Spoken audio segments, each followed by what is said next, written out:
children are blessings from God. Yes, but female children are not. Stop giving excuses and give me a male child. Leave my house! You people are nothing but liabilities! Dad, please, don't do this to us. We Ivy have nowhere else knelt to go. beside her sister, tears streaming down her cheeks as they both begged. "Honey, if it's hard for you to chase them out, I can help," Uju said sweetly, rubbing her pregnant stomach. The smile on her face didn't match her words. "I said leave. From today, I am no longer your father," Mr. Vincent yelled.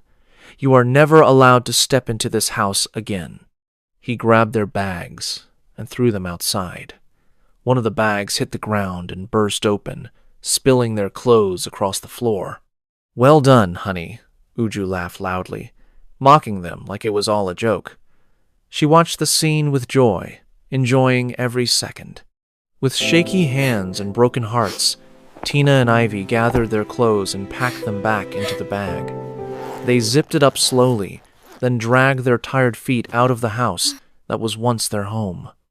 As they walked away, their hearts felt heavy, heavier than the bags they carried. Why would a father throw out his own blood?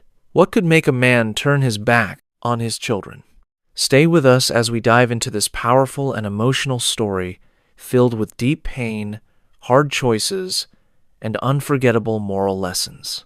Mr. Vincent worked in a well-known company where the pay was high. Money was never his problem.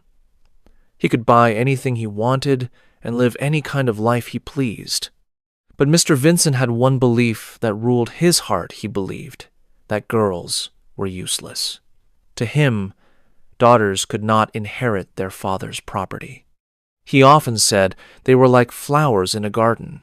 You water them and care for them only for another man to come and take them away. What he wanted, desperately, was a male child. When his wife, Vivian, gave birth to their first child, and it was a girl, Mr. Vincent became angry. He threatened to marry another woman. When the second child came and it was still a girl, his anger only grew. "Children are blessings from God," Vivian would gently say, trying to calm him. "Yes, but female children are not," Mr. Vincent would reply harshly. "Stop giving excuses and give me a male child." By the time Vivian became pregnant again, fear and anxiety filled her heart. She entered the delivery room praying for her life and her baby's life. Sadly, she never came out alive. Vivian died during childbirth, and the baby did not survive either. That day marked the beginning of pain and suffering for Tina and Ivy. With their mother gone, they were left alone with a father whose heart was filled with anger. From then on, life became cruel, and the two girls lived under the constant rage of the man who was supposed to protect them. After Vivian's death, the house that was once full of warmth turned cold and silent. Mr. Vincent changed completely. The man who once smiled became bitter and angry. To him, Tina and Ivy were no longer his children. He saw them as reminders of his pain and failure. Many nights, his shouting filled the house. "You are useless," he would yell. "Both of you are nothing but burdens in my life." Tina suffered the most. Mr. Vincent always blamed her. "You are the first mistake," he would say cruelly. "If you were a boy, my life would be better." At school, things were no better. The girls wore faded uniforms and broken shoes. When the teacher asked everyone to bring a new textbook, Tina and Ivy lowered their heads. They had no money to buy one. Some children laughed. The pain at school followed them home, and the pain at home followed them back to school. Yet, in the middle of all this suffering, Tina remained strong for her sister. Every night, she hugged Ivy and whispered, "One day, things will change. I promise." One evening, Tina and Ivy stood in front of him, their hands shaking. Tina held their school result sheets tightly. "Dad," Tina said softly, forcing a smile, "we came first and second in our class." Mr. Vincent glanced at the papers and laughed coldly. "What is the use of good grades?" he snapped. "Will it turn you into a man? You are still liabilities." He tore the papers and threw them on the floor. I am wasting my money on your education, he continued angrily.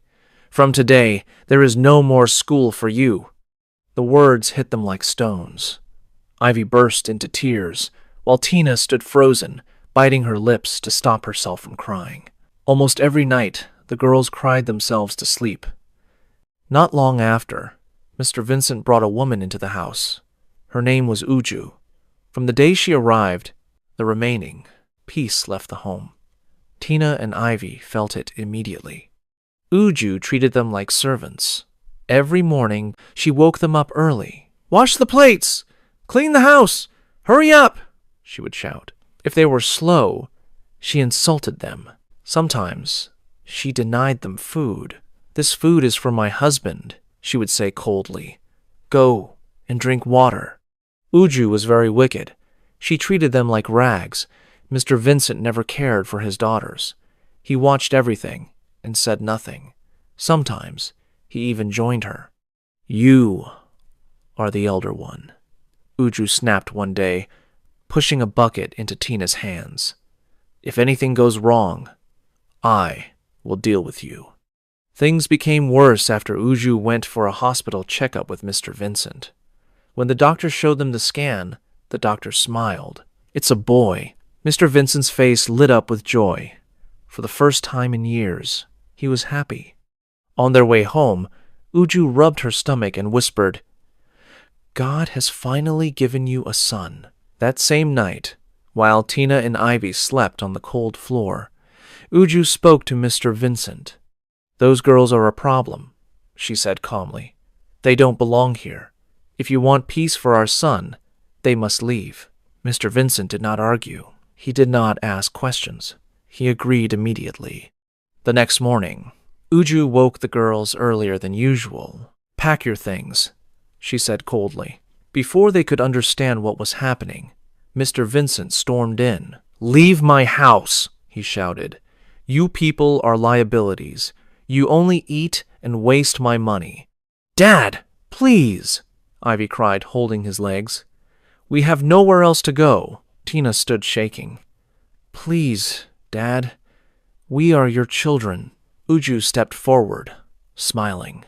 "Honey, if it's hard for you to chase them out, I can help," she said, rubbing her stomach. "I said leave now," Mr. Vincent roared. "From today I am no longer your father."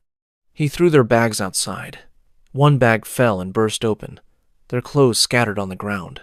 "Well done," Uju laughed mockingly. "Good riddance." With shaking hands and heavy hearts, Tina and Ivy packed their clothes. No one stopped them. No one cared. They dragged their bags out of the house their mother once called home, rejected and broken. Tina and Ivy walked slowly down the street, tears streaming down their faces. Their bags felt heavy, but their hearts felt even heavier. "Tina, where are we going?" Ivy asked in a shaky voice. "Night will fall soon." Tina swallowed hard. "I don't know," she said quietly. "I just wish Mom was alive." Tears rolled freely down her cheeks. They stopped beside a crooked tree by the roadside and sat down. People passed by, some staring, some whispering, but no one stopped to help. "What will we eat?" Ivy asked again, her voice weak. "Ivy," Tina said gently, trying to stay strong, "we should be thinking about where to sleep, not food." Ivy nodded slowly.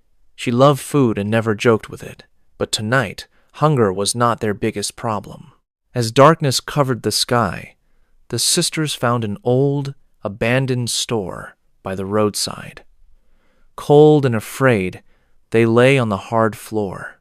They spread their clothes on the ground to use as a bed and placed their bags under their heads as pillows.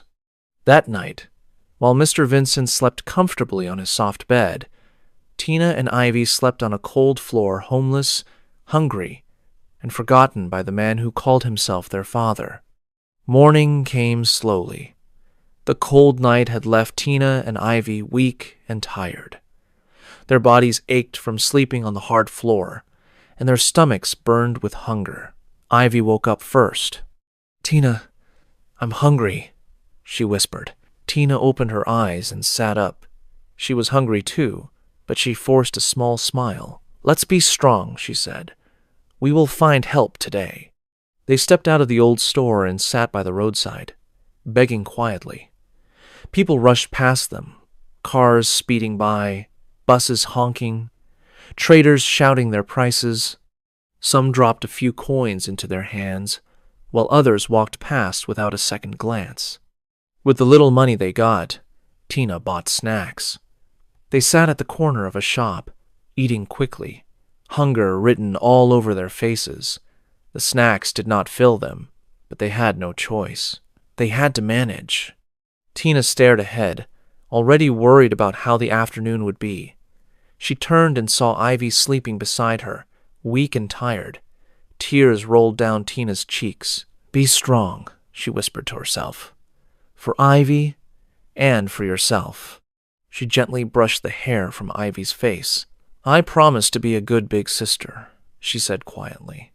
"I will protect you with everything in me." She wiped her tears and looked up.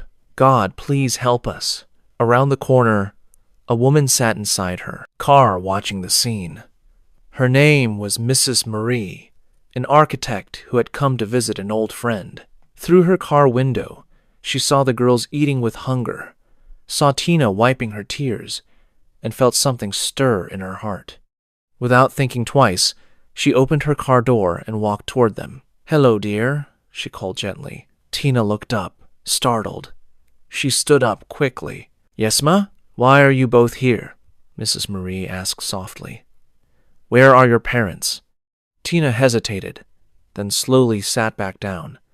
Something about the woman's voice felt safe. "Our mother is dead," Tina began, her voice shaking. "Our father sent us away." Mrs. Marie's eyes widened. "Sent you away? Why?" Tears streamed down Tina's face as she told her everything: her mother's death, her father's hatred for daughters, Uju's cruelty, and how they were thrown out with nothing. Mrs. Marie listened quietly, her heart breaking with every word. When Tina finished, Mrs. Marie took a deep breath and said firmly, "No child deserves this." She looked at both girls and smiled gently. "If you don't mind," she said softly, "you can come with me. From today, you will stay with me." Tina and Ivy stared at her in shock. For a second, they thought they had heard wrong. Then, at the same time, they shouted, "Yes!" Their voices were loud with excitement and disbelief, drawing the attention of people passing by. Tina quickly covered Ivy's mouth, and they both laughed nervously. Mrs. Marie smiled. For the first time in days, the girls felt hope rise in their hearts. That night, Tina and Ivy arrived at Mrs. Marie's house. It wasn't very big, but it was neat, quiet, and warm. The light inside made the place feel safe. "Come in," Mrs. Marie said kindly. The girls stepped inside, slowly, like they were afraid that kindness might disappear. Mrs. Marie showed them the bathroom and gave them clean towels and soap. "Go and take a warm bath," she said. "You will feel better." The warm water touched their skin, and for the first time in days, their bodies relaxed. Ivy smiled softly as the water ran down her face. Afterward, Mrs. Marie served them food, real food. Tina watched Ivy eat and felt her heart ease. She herself ate slowly, almost carefully, as if afraid the food might be taken away. "Eat as much as you want," Mrs. Marie said gently. "No one will shout at you here." Tina's eyes filled with tears. After dinner, Mrs. Marie prepared a room for them. The bed was soft, and the blankets smelled clean.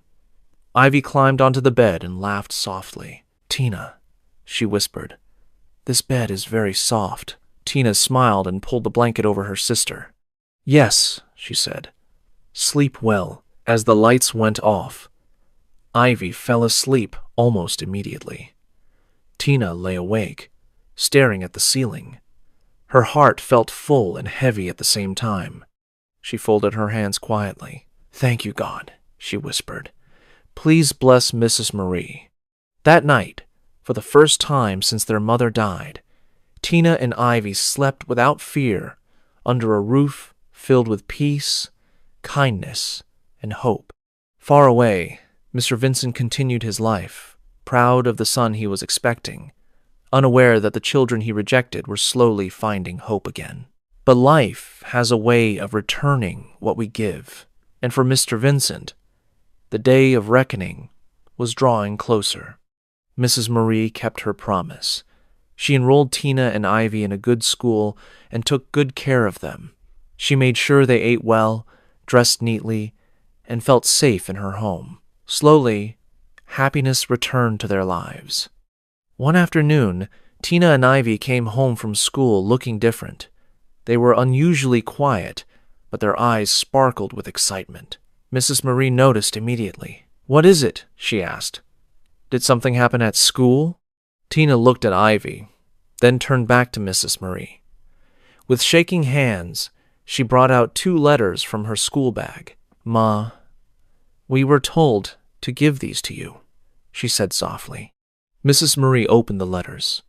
As she read, her hands trembled, her eyes widened, and tears filled them. "They gave you scholarships?" she whispered. Tina and Ivy nodded. Then they all burst into tears, tears of joy. Mrs. Marie hugged them tightly. She was so proud, she could hardly speak. Though she could not have children of her own because of health issues, seeing Tina and Ivy succeed filled her heart in a way she never imagined.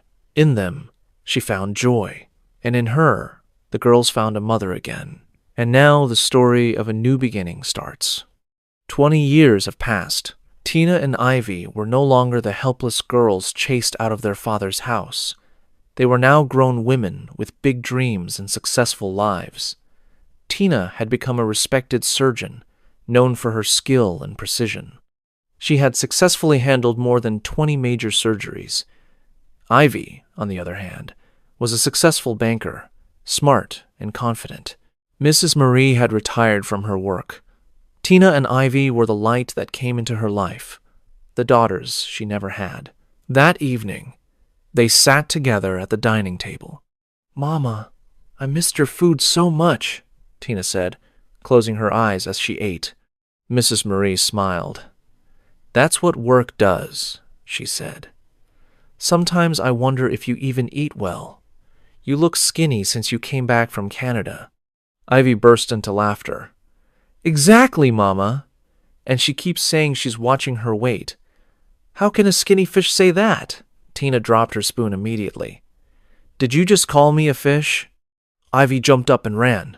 Tina chased after her, laughing. "Mama, I will teach her a lesson today," Tina said jokingly. The house was filled with joy and laughter, sounds of love and peace. But they did not know that life was about to remind them of the past. In a quiet hospital room, an old man lay on the bed, breathing heavily. It was Mr. Vincent. The man who was once proud and powerful had lost everything. Uju, the woman he once called his loving wife, had left him long ago after stealing his money. The child he believed was his son was never his. It was all a setup, and he fell for it because of his desperate desire for a male child. When the truth came out, his world collapsed, and he turned to alcohol. Now, Mr. Vincent was suffering from severe kidney stones. With no family by his side, a friend brought him to the hospital. That same day, Tina received an emergency call. She rushed to the hospital. When she saw the patient chart, the name on it made her heart beat faster. The name looked familiar.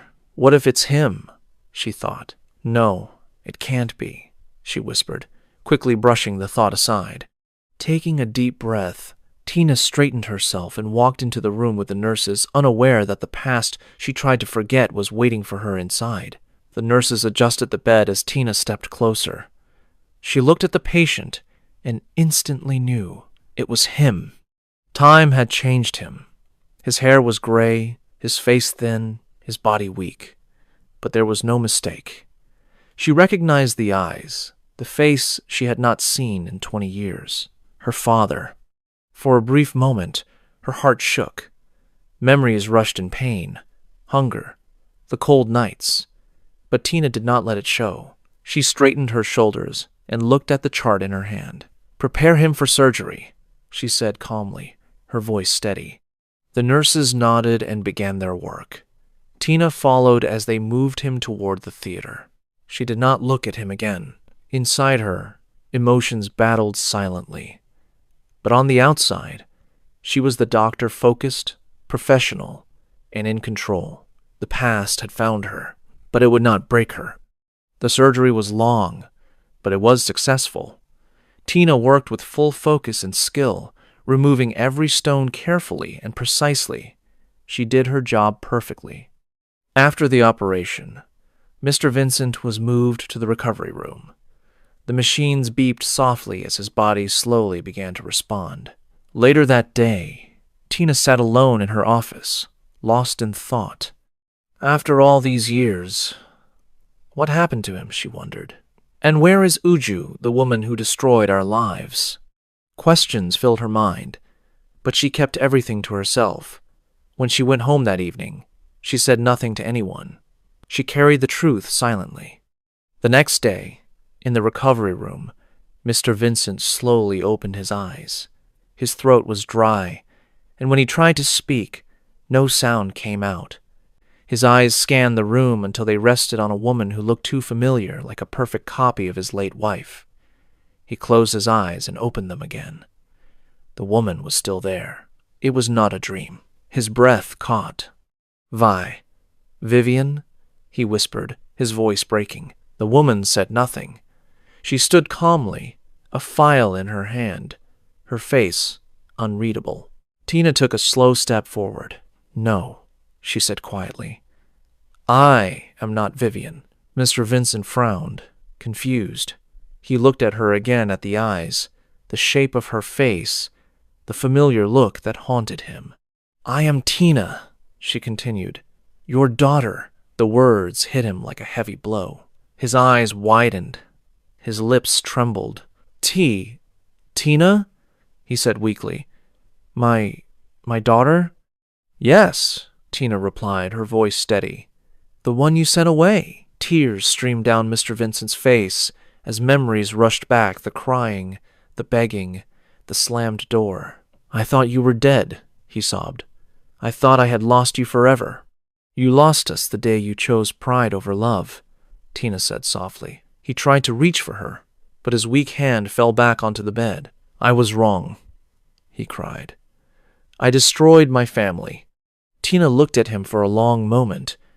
There was pain in her eyes, but no hatred. "You saved my life yesterday," Mr. Vincent said weakly. Tina looked at him calmly.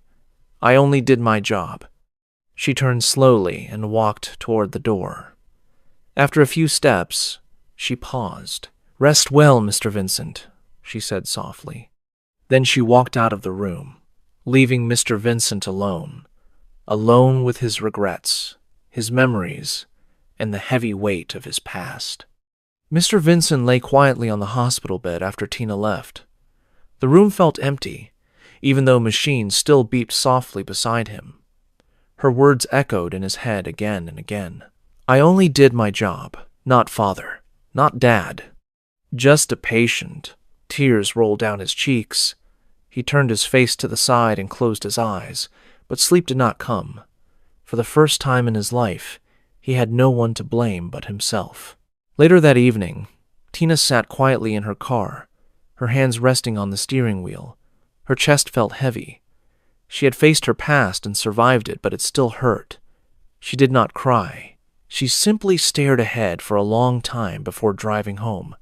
When she arrived, Ivy noticed immediately that something was wrong. "Tina," Ivy said gently. "What happened?" Tina hesitated, then sighed. "I operated on him today." Ivy froze. "Him? Our father?" Silence filled the room. Mrs. Marie, who was sitting nearby, looked up slowly. She said nothing, only listened. "He is sick," Tina continued. "Very sick. He recognized me." Ivy's eyes filled with tears, but her voice remained steady. "And how did you feel?" "I felt calm," Tina replied. "Not angry, not happy, just calm." Mrs. Marie reached out and held both their hands. "Whatever you decide," she said softly, "I stand with you." The next day, Ivy decided to go with Tina to the hospital. Mr. Vincent was awake when they entered the room. He was thinner, weaker, and older than the man they remembered. When he saw Ivy, his breath caught. "Ivy," he whispered. She stood beside Tina, her face firm but peaceful. "Yes," Ivy said. "It's me." Tears poured from Mr. Vincent's eyes. "Both of you. You survived." "Yes," Tina said. "We survived." "I don't deserve to look at you," he cried. "I destroyed your lives." Ivy took a deep breath. "You hurt us," she said calmly. "You broke us, but you didn't end us." Mr. Vincent nodded weakly. "Uju left me. She took my money. The child wasn't mine. Everything I worked for is gone." "That was your choice," Tina replied gently. "You choose gender over love." He looked at them both, shame written all over his face. "Can you ever forgive me?" Tina and Ivy exchanged a long look. After a moment, Tina spoke. "We forgive you." Mr. Vincent's face lifted with hope. "But," Ivy added, "forgiveness doesn't mean closeness." "We don't hate you," Tina continued. "But we cannot call you father." Those words hit him harder than any sickness. "We have a mother," Ivy said softly. "Her name is Mrs. Marie. She chose us when you didn't." Mr. Vincent closed his eyes and cried silently. There was nothing left to say. Weeks passed. Mr. Vincent was discharged from the hospital. He returned to a small, empty apartment. No wife, no children, no visitors. Just silence. The big house he once owned was gone. The money he saved for the son he never truly had was gone. Everything he had built with pride had vanished. At night, he sat alone and remembered. He remembered 2 little girls holding school results. He remembered bags thrown into the street. He remembered laughter he never allowed into his home. Now, the house was quiet. Meanwhile, Tina and Ivy's lives continued.